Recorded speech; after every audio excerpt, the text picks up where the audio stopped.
Հարցը Նիկոլ Փաշինյանին է ուղղված։ ԵԽԽ-ում ունեցած ձեր ելույթում դուք նշել եք ինչ-որ առումով 44-օրյա պատերազմը հիբրիդային պատերազմի մաս է, որի թիրախում Հայաստանի պետականությունն էր, Հայաստանի անկախությունը։ Անկախության հռչակագրի 35-ամյակի կապակցությամբ դուք ուղերձում ձեր համահունչ մի միտք եք արտահայտել։ Ի վերջո, ինչու մինչև 20 թվականի սեպտեմբերը Հայաստանի Հանրապետությունը մեր կառավարությունը ես ինքս չգնացինք զիջումների, ինչը 44-օրյա պատերազմից խուսափելու միակ տեսական հնարավորությունն էր։ Դրա առանցքային պատճառն այն է, որ այդ զիջումների արդյունքում ունեցած բոլոր սպառնալիքները եւ կախվածությունները մեծանալու են անհամաչափորեն հանգեցնելով Հայաստանի անկախության եւ պետականության կորստի։ Սան էլ ավելացնենք ձեր այն պարբերական պնդումները, որ ոչ թե Արցախն է կորցրել, այլ Հայաստանն է գտել։ Հիմա եթե վերցանենք ձեր օգոստոսի ուղերձը, մասնավորապես կստացի, որ գիտակցաբար չկանխված եւ պարտված պատերազմը նպաստել է Հայաստանի անկախության ամրապնդմանը եւ պետականության հզորացմանը, որովհետեւ եթե լիներ զիջում, չլիներ պատերազմ կամ պատերազմը հաղթեինք, դա կարող էր հանգեցնել Հայաստանի անկախության եւ պետականության կորստին։ Հիմա հարցս, եթե պարտությունը հաղթանակ է, որովհետև պարտության արդյունքում մենք չկորցրեցինք մեր անկախությունը, ապա ինչու են դատվում այն զինվորականները, որոնք ըստ այս իշխանությունների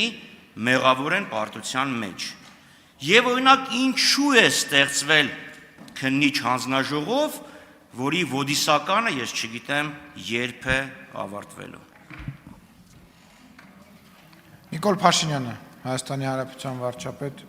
կպատասխանի ձեր հարցին։ Շնորհակալ եմ հարցի համար, պարոն Խաչատրյան, իսկ զինվորականները դատվում են, ինչքանով ես կարող եմ մեկնաբանել դատավարական process-ը քաղաքական դիտանկյունից, որովհետև ձեր մեկնաբանությունը ընդհանրապես իրականության հետ կապ չունի, այդ դրա համար են դատվում, որովհետև եթե ձեր մեկնաբանությունը իրականության հետ կապ ունենար, որևէ մեկը չէր դատվի։ Զինվորականները դատվում են այդ թվում այն պատճառով, որ այդ թվում ընդդիմության ներկայացուցիչները, ձեր գործընկերները զանգում էին սահմանին կանգնած զինվորականներին, ասում են այդտեղին չեք անում, եկեք Երևանը գործ անելու։ Իսկ որ այդ ամեն ինչը թվարկեցիք, այդ թվարկածը ամբողջական չի լինի, եթե էլ են բաներ ասել։ Նախ պատերազմ զիջելու մասին, ես էլի այնքան այս ամբիոնից 2018 թվականի ապրիլի 17-ի Սերժ Սարգսյանի հայտարարությունները այնքան մեջ բերել եմ, ինձ թվում է դա բոլորը անգիր գիտեն։ Մի հատ էլ ասում են, որ ես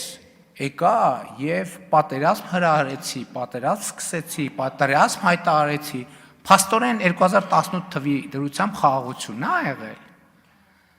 Հայաստանում խաղաղություն է եղել 18 թվին, բայց եթե խաղաղություն է եղել, ինչի են զինվորները զոհվում։ Ամեն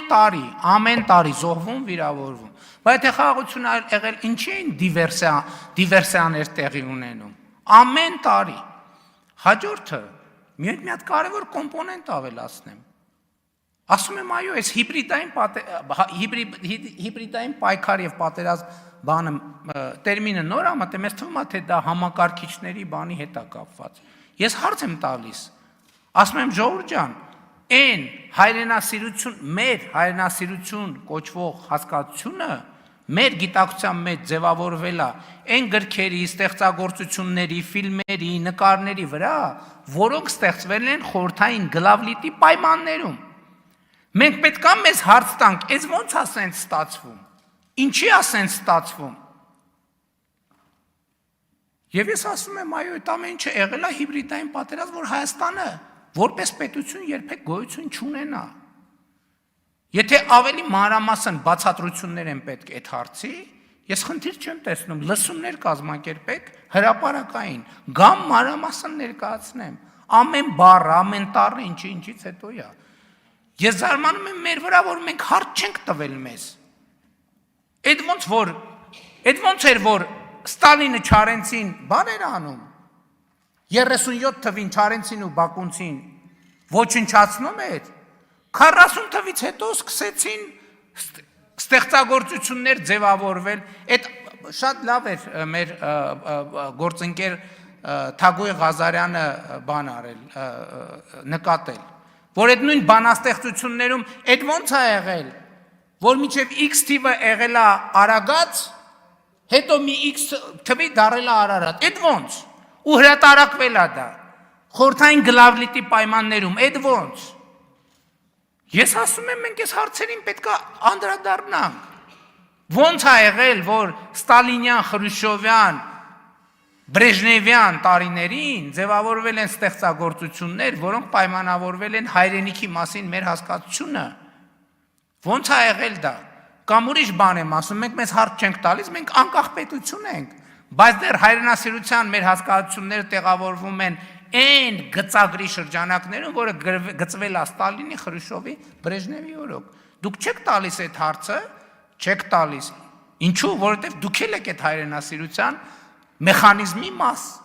նոր որ խոսում էիք, բա, այդ ոնց էր, որ խորհրդային միությունում հայրենիքի ձայն թերթ կար և Սփյուռքի հետ կապերի կոմիտե, այդ ինչով էր զբաղվում այդ Սփյուռքի հետ կապերի կոմիտեն, ինչով էր զբաղվում այդ Սփյուռքի հետ կապերի կոմիտեն, կարաք ասեք ինչով էր զբաղվում։ Չմոռանաք հավանել տեսանյութը և բաժանորդագրվել Civic AM-ի YouTube-յան էջին։